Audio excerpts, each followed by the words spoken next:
We did not hear about it, very little news about it, and then it was covered, and then the road was paved above it.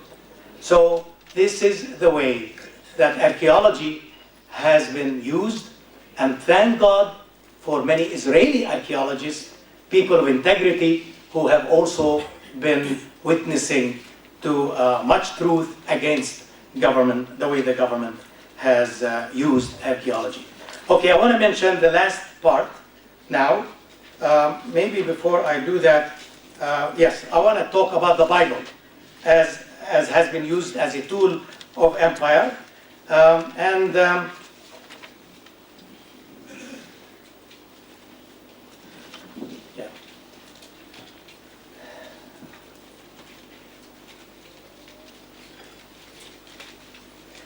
You know, from the very beginning of the settlement activities,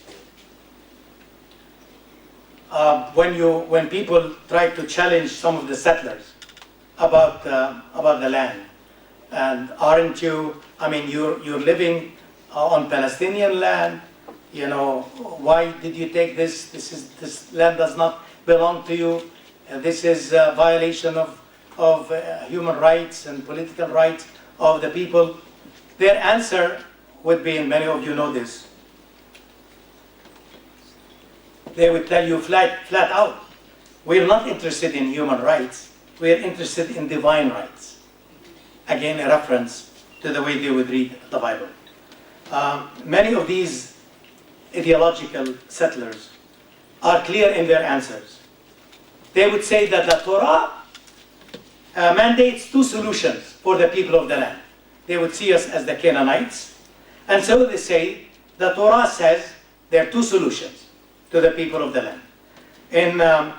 In Numbers, the book of Numbers, there is, it's very clear, when you get to the land, drive out all the inhabitants of the land. So ethnic cleansing, get them out.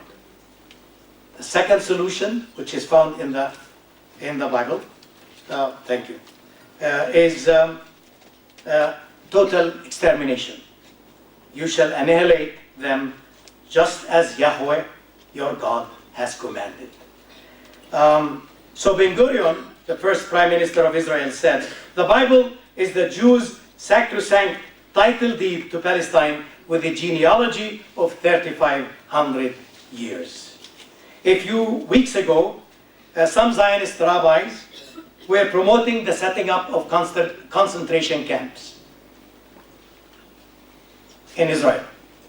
And they're saying that the Bible talks that it is important to exterminate the Amalekites. And they say the Palestinians are the Amalekites today, and God has mandated their extermination, so we must set up camps to exterminate them, to carry out God's commandment. In a democratic country, such people would have been apprehended for inciting violence, for inciting racism, but to my knowledge, that has not happened in Israel. It is important to say that Christian Zionists, or some Christian Zionists, would approve of such a thing. A person like John Hagee would approve if there are extermination camps to get rid of the Palestinians. It's important to note that there are many Jewish voices within Israel that detest such theologies and such ideologies.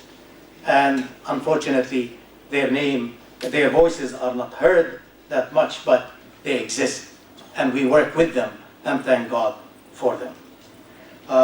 Nowadays, you probably heard that Avigdor Lieberman, who is the foreign minister of Israel, and he's a very right-wing person, and he is always talking about the ethnic cleansing of the Palestinians outside to get them out of the whole area.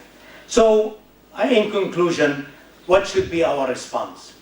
I think we need to be rooted in the study of the Bible, rejecting any concepts of God that is not in accordance with the concept of God as shown to us in Jesus Christ, the God of love. I believe that we must stand up against any wrong use of the Bible, and we must bear a testimony. We should be very clear that if this is not the God that we have seen through Jesus Christ, we reject that God. But I think we need to begin in our churches. To my shame, I feel that many times in our churches we still read certain texts in the scripture that reflect the violence of God. And people at the end of the reading would say, thanks be to God. This is the word of the Lord. Thanks be to God. And as some of you have heard before, I say this is unacceptable. If you have to read the text, please say at the end, this is not the word of the Lord, and let the people say thanks be to God.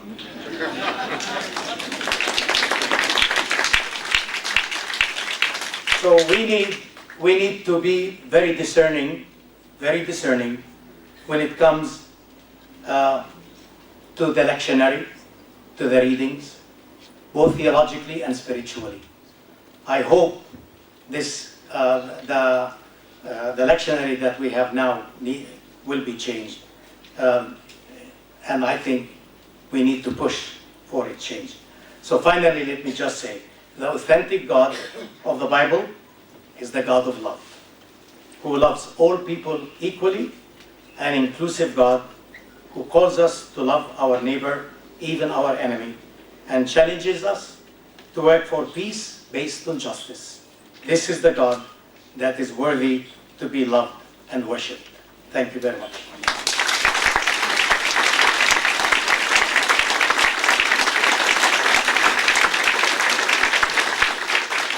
Thank you very much for many challenging words.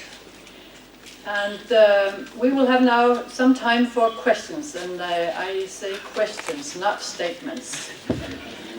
And I want you to tell your name and from which country you're coming from. So,